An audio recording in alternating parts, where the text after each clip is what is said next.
आओ टैली सीखेंगे।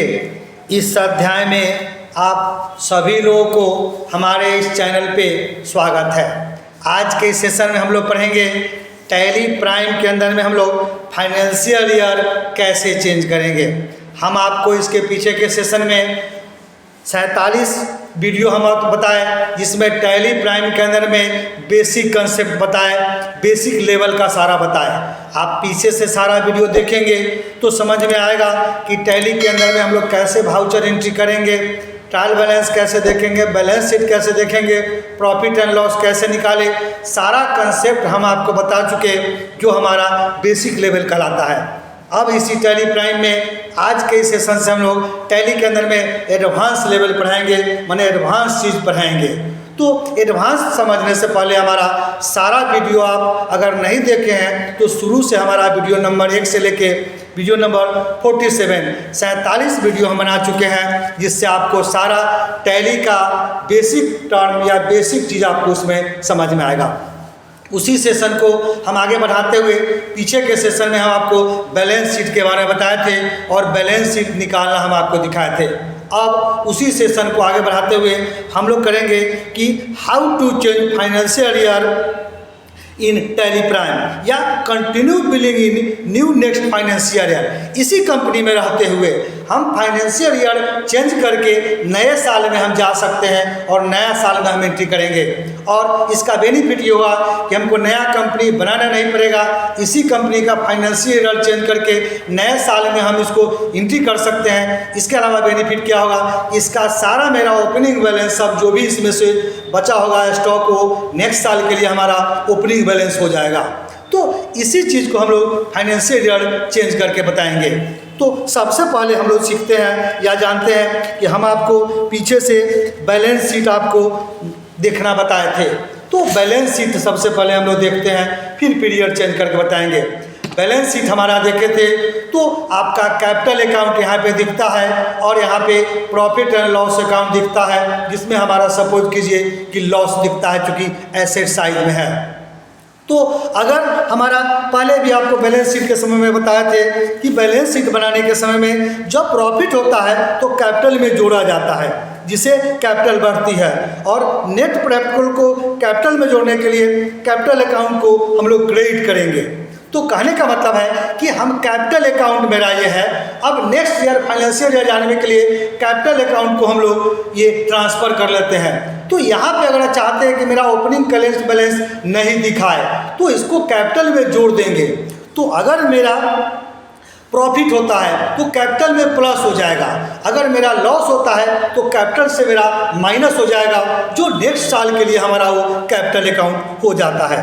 तो हम एक थ्योरी के रूप में बता देते हैं कि नेट प्रॉफिट को कैपिटल में जोड़ने के लिए कैपिटल अकाउंट को क्रेडिट करते हैं और प्रॉफिट एंड लॉस अकाउंट को डेबिट करते हैं। जब लॉस होता है तो नेट लॉस को कैपिटल में से कम किया जाता है, जिससे कैपिटल अकाउंट कम करते हैं।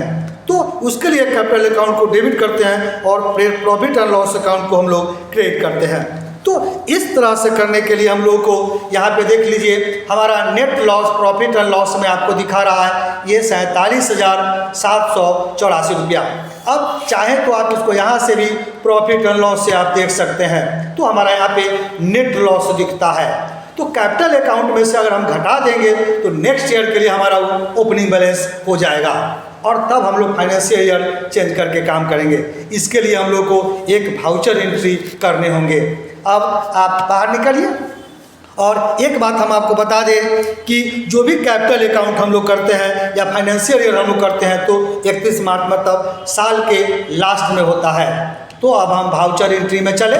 अब सबसे पहले हम लोग इसको एंट्री करने के लिए नेट प्रॉफिट चेंज करने के लिए जर्नल में रिकॉर्ड किया जाता है। नेट प्रॉफिट लॉस को कैपिटल अकाउंट में ट्रांसफ़र करने के लिए डेबिट और क्रेडिट करने के लिए हम लोग इसको जर्नल में करते हैं और आपको बताए हैं ये साल के लास्ट यानी 31 मार्च की एंट्री की जाती है। तो आप यहाँ से F7 दबाइए। जो ही F7 दबाए तो ये देखिए मेरा जर्नल आ गया। चूँकि हम आपको बैलेंस शीट में बताया कि मेरा लॉस हुआ है, तो लॉस की स्थिति में हम लोग कैपिटल अकाउंट को डेबिट करेंगे और उसके हिसाब से क्रेडिट करेंगे। तो जनरल एंट्री आ गया तो बाई पूछता है, तो बाई हमारा यहाँ पे हो जाएगा कैपिटल अकाउंट। कैपिटल अकाउंट आप लीजिए और यहीं पे हम लिख देंगे 47,784 रुपया और 74 पैसा आपको आ गया। अब ये 2 में हमारा हो जाए प्रॉफिट एंड लॉस, और इस रूप से हमारा एंट्री लिख देंगे और लिख देंगे बीइंग नरेशन आप लिख दीजिए, बीइंग आप लिख सकते हैं यहाँ पे बीइंग नेट लॉस, जो भी रहेगा आप लिख दीजिए net loss transfer to capital आप लिख के इसको आप पास कर लीजिए। तो इस तरह से हमारा यहाँ पे पास आएगा। अगर आपको प्रॉफिट होता, सपोज कीजिए प्रॉफिट होता, तो मेरा ये प्रॉफिट और लॉस मेरा डेबिट हो जाता और कैपिटल अकाउंट मेरा क्रेडिट हो जाता। तो आप ये घट गया। अब आप ये हमारा हो गया। अब इससे आप बाहर निकलिए, थोड़ा सा बाहर निकलिए। अब आप यहाँ से बैलेंस शीट देखिए, तो ये देखिए हमारा यहाँ कैपिटल अकाउंट आपको यहाँ से घट गया और यहाँ लिखता है ट्रांसफर्ड लेस ट्रांसफर्ड, इतना रुपया ट्रांसफ़र कर दिया तो कैपिटल अकाउंट आपका यहाँ पे कम हो गया। अब इसी चीज़ को ध्यान में रख के ये नेक्स्ट साल के लिए अब हम अगले साल में अगर जाएंगे तो जो भी मेरा इसमें से करेंट एसेट, या सपोज कीजिए कि हम यहाँ पे करेंट एसेट देखते हैं कौन मेरा डेबिटर्स है, कौन सा क्रेडिटर्स है।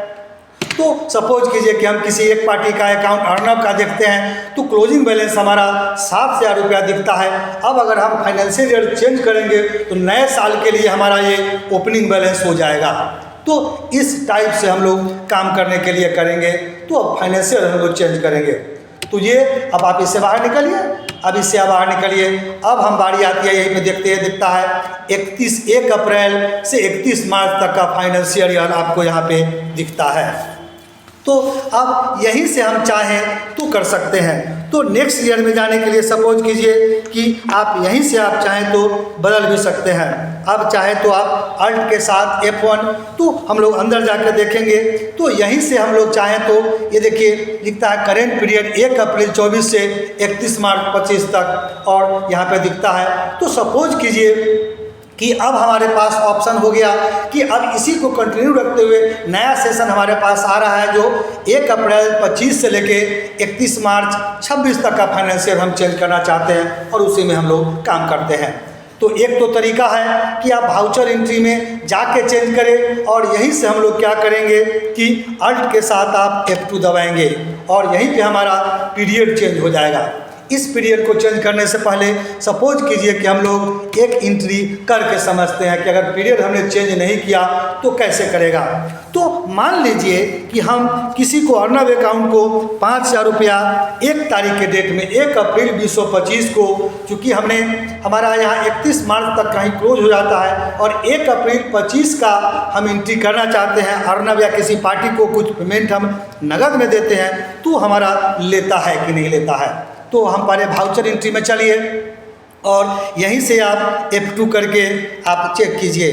तो सपोज कीजिए कि हमारा यहाँ पे आपको 31 और ये 3 ही रहेगा और ये रखिए, और सपोज कीजिए कि हम F5 करके देते हैं, पेमेंट कीजिए। अब सपोज कीजिए कि हम लोग अर्नब अकाउंट को देते हैं। अब हम लोग 500 रुपया 5,000 पेमेंट करिए, कैश कीजिए, और इस रूप से ये तो डेट गलत था। सपोज कीजिए कि हम लोग यहाँ पे बाहर निकलिए और ये हमारा पीरियड ठीक ही है, तो अल्ट के साथ आप F2 दबाइए और यहाँ हमारा सेट है। सपोज कीजिए कि 1/4 ही हम डालते हैं और तब हम वाउचर एंट्री करके चलते हैं, पेमेंट करते हैं हम लोग, बाई करते हैं हम लोग, फिर से अर्नब अकाउंट को दीजिए, हम 5,000 रुपया पेमेंट करते हैं, कैश करते हैं, और जब लास्ट में आप आइएगा तो लिखता है, पढ़िए यहाँ पे, can not the below the financial year beginning.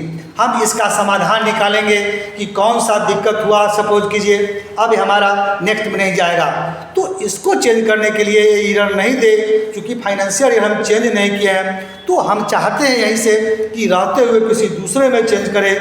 तो अब आप इसे बाहर निकालिए और चाहे तो आप यहाँ से भी अल्ट F2 मार के आप चेंज कर सकते हैं, या आप एक बार फिर से बाहर निकलिए और अल्ट के साथ आप F2 दबाइए और फाइनेंशियल ईयर हमारा लिखा हुआ है 1/4/2024। इसको हम यहाँ से 1/4/2025 कर लीजिए और यहीं पे कर लेते हैं 31/3 और हम 2026 कर लेते हैं। अब मेरा फाइनेंशियल ईयर यहाँ देखिए 1 मार्च से लेके 31 तक का हो जाता है। अब आप इसी वाउचर एंट्री को 1 तारीख के डेट में पास करना चाहते हैं तो F2 मारिए और यहीं से हम 1/4/2025 कर लेते हैं। अब देखिए एंट्री पास कीजिए।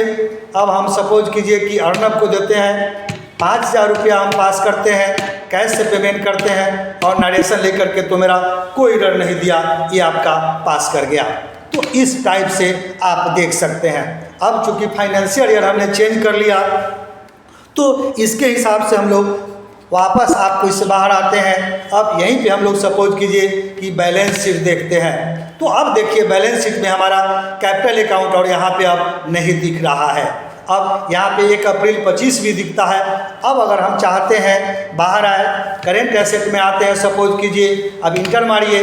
अब किसी भी सन्नी डेप्टर्स पार्टी का सपोज कीजिए अर्नब अकाउंट का देखते हैं। ये देखिए ओपनिंग बैलेंस मेरा यहाँ पे 7,000 रुपया दिख रहा है। हम आपको पहले ही बताए थे कि हम चूँकि सारा ट्रांसफ़र कर चुके हैं तो पहले हमारा इसका जो 31 मार्च तक का था और आज के डेट में 1 अप्रैल देखिए यहाँ पे 1 अप्रैल आपका 2025 का ओपनिंग जो पीछे साल का 31 मार्च 25 तक का था वो नेक्स्ट साल में हमारा क्लोजिंग बैलेंस हो गया। सॉरी, ये देखिए यहाँ पे क्लोजिंग बैलेंस होके आपको यहाँ पे दिखता है। तो इस तरह से सारा चीज़ हमारा आ गया होगा। गणेश का देखना चाहते हैं तो गणेश का भी देखिए क्लोजिंग बैलेंस आ गया। जिस किसी का भी देखना चाहिए, आप कैश इन हैंड कैश देखना चाहते हैं तो ये देखिए क्लोजिंग बैलेंस इसका क्या था। कैश का 1 तारीख के डेट में आपको ओपनिंग बैलेंस हो गया, जो हमारा 31 तारीख के डेट में क्लोजिंग था वो आज का 1 अप्रैल 25 यहाँ पे दिखता है। उसके लिए हमारा यहाँ पे ओपनिंग बैलेंस क्लोजिंग बैलेंस हो गया। अब यहाँ से हमारा सारा काम करेगा। तो फाइनेंशियल ईयर चेंज करने के साथ साथ ही हम लोग उसके साथ चाहे तो हम लोग कर सकते हैं। तो इस तरह से हम लोग उसको चेंज करके देख सकते हैं। अब एक महत्वपूर्ण बात हम बता दें कि आपको करेंट पीरियड में कौन सा भी फाइनेंशियल ईयर सेलेक्ट किया हुआ है तो जो रिपोर्ट जैसे डे बुक, लेजर्स इत्यादि किसी भी फाइनेंशियल का आप पीरियड में देख सकते हैं। जैसे पिछले साल का कैश लेजर देखना चाहते हैं तो यहीं से हम चाहें तो गोटू की सहायता से जाइए और आप जो देखना चाहिए, जिस किसी का भी देखना चाहिए, सपोज कीजिए कि हम लोग डे बुक देखना चाहते हैं, आप कैश बुक देखना चाहते हैं, प्रॉफिट एंड लॉस देखना चाहते हैं, स्टॉक समरी देखना चाहते हैं, जो देखना चाहिए तो यहीं से हमारा देखिए ये दिखता है। तो आप यहाँ देख भी सकते हैं। अब आपको यहाँ इंटर मार के आइए तो लास्ट साल के लिए क्लोजिंग बैलेंस हमारा यहाँ पे क्लोजिंग बैलेंस दिया था 1 अप्रैल के डेट में दिख रहा है। अब इससे आप बाहर निकलिए। अब इससे भी बाहर निकलिए और किसी भी चीज़ का यहाँ पे देखने के लिए सपोज कीजिए इसको हम लोग अल्ट के साथ F1 में डिटेल देखते हैं तो यहाँ पे दिखता है तो 1 अप्रैल 25 का दिखता है। अब सपोज कीजिए कि हम लोग को 1 अप्रैल से 24 से लेके 1 अप्रैल 25 तक का देखना है तो आप अल्ट F2 मारिए। अब यहीं पे हम लोग 1 अप्रैल 24 कर देते हैं। यहीं पे 1 अप्रैल 24 से लेकर के सपोज कीजिए कि हम लोग 1/4 और यहीं पे 2025 कर दीजिए। सॉरी 2025 करिए और इंटर मारिए। तब यहीं देखिए 1 अप्रैल से लेकर के अभी आपको यहाँ से लेकर के सारा हम लोगों को दिखता है और यहाँ पे क्लोजिंग बैलेंस जो भी हमने ट्रांसफ़र किया है वो भी आपको यहाँ पे दिखता है। तो इस रूप से नेट लॉस या जो भी है तो फाइनेंशियल ईयर हम लोग चेंज करके देख सकते हैं। तो आप पिछले वर्ष का पीरियड करके देख सकते हैं, किसी का भी आप देख सकते हैं। यहीं से आप बाहर निकलिए। आप सपोज कीजिए कि हम लोग को डे बुक में चल के आप यहाँ से रिपोर्ट में चलिए, मोर रिपोर्ट में चलिए, आप अकाउंट बुक में चलिए और सपोज कीजिए कि हम लोग कैश बैंक बुक देखना चाहते हैं तो यहाँ पे दिखाया। फिर हम लोग F2 मार के भी चाहे तो 1/4 है ही, या आप चाहें तो यहाँ से 1/4 से लेकर के आप चाहें तो 31/3 का 25 का भी आप चाहें तो फिर ये देखिए यहाँ पे आपको दिखता है। तो इस रूप से हम लोग फाइनेंशियल ईयर चेंज करके नेक्स्ट साल में आप एंट्री करके आपको देख सकते हैं। तो आज के सेशन में हम लोग जाने कि टैली प्राइम के अंदर में उसी सेशन में रहते हुए हम लोग फाइनेंशियल ईयर कैसे चेंज करेंगे और कैसे हम लोग उसमें काम करेंगे। तो किसी भी फाइनेंशियल ईयर में रहते हुए आपको नया बनाने की ज़रूरत नहीं है। आप जो भी हम आपको बैलेंस शीट में बताएं यहाँ से, तो पहले आप लास्ट में बैलेंस शीट में जो भी हमारा यहाँ पे प्रॉफिट एंड लॉस है उसको कैपिटल अकाउंट में आप ट्रांसफ़र कर लीजिए, ताकि उस कंपनी को इसलिए हमने ट्रांसफ़र किया कि वो मेरा कंपनी क्लोज हो गया, उसकी काम अब ख़त्म हो गई। अब नए सेशन के लिए हमने करेंट पीरियड अल्ट F2 के माध्यम से यहीं पे चेंज कर लेंगे और उसके हिसाब से हम लोग सारा काम आपको करके देखेंगे। तो इस तरह से हम लोग जाने कि टैली प्राइम के अंदर में हम लोग किसी भी चीज़ का फाइनेंशियल ईयर कैसे चेंज करेंगे और उसी में रहते हुए नेक्स्ट फाइनेंशियल ईयर में कैसे जाएंगे। अब हमारे यहाँ दिख रहा है 1 अप्रैल 25 से 31 मार्च 26 तक का दिख रहा है। तो इस तरह से हम लोग जाने कि टैली प्राइम के अंदर में हम लोग फाइनेंशियल ईयर हम लोग कैसे चेंज करें और आगे और पीछे साल का हम लोग लेजर रिपोर्ट कैसे देखें या नेक्स्ट सेशन में हम लोग कैसे हम लोग उसमें बाउचरिटी करें। तो आशा करते हैं कि ये financial year advance video, advance चीज़ का, टैली प्राइम का एडवांस लेवल आज से हम चालू किए हैं, इसको देखिए और समझिए। तब तक नया सेशन में नया वीडियो के साथ हम आपसे फिर मिलते हैं।